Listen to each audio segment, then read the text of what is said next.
La figura della Nina siciliana o Nina da Messina o ancora Monna Nina resta avvolta nel mistero. Di questa poetessa della fine del XIII secolo non ci è dato conoscere il nome completo e il cognome né tantomeno il luogo di nascita.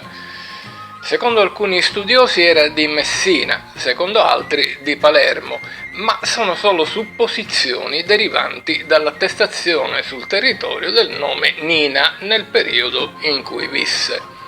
Il poeta toscano Dante da Maiano se ne invaghì senza neppure conoscerla a causa dei suoi versi e le scrisse un sonetto, a cui Nina rispose con altro sonetto, intrattenendo così uno scambio epistolare poetico ed una relazione amorosa platonica.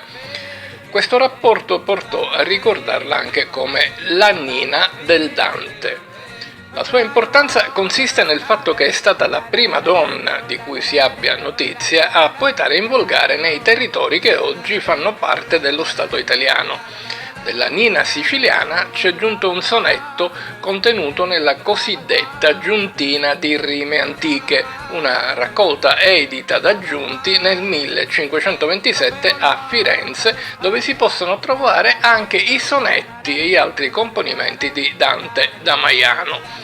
Il Trucchi, per primo, le attribuisce anche il sonetto Tapina me, presente nel codice Vaticano Latino 3793.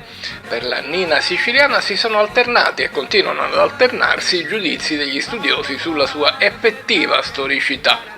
Il Borgognoni per primo, nel 1877, in Studi d'erudizione e d'arte, propose la tesi che Nina in realtà fosse nata proprio nell'officina tipografica dei Giunti, nello stesso 1527.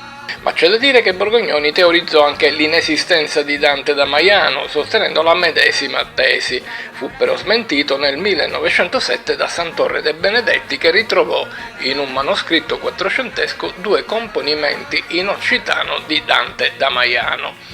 I dubbi da parte di alcuni letterati sulla reale esistenza di Nina non sono dovuti soltanto alla mancanza di dati storici, ma probabilmente anche alla loro ritrosia ad accettare che una donna, in quel preciso periodo storico in cui l'analfabetismo femminile era particolarmente diffuso, potesse poetare in versi, conseguendo per di più un volgare che il De Sanctis prende come esempio della eccellenza a cui era venuto.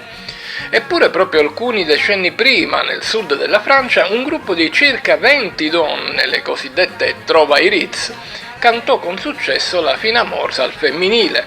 La loro reale esistenza è stata accertata senza lasciare margini al dubbio, ma pure per esse, nel passato, alcuni studiosi avevano mostrato tutto il loro scetticismo in proposito.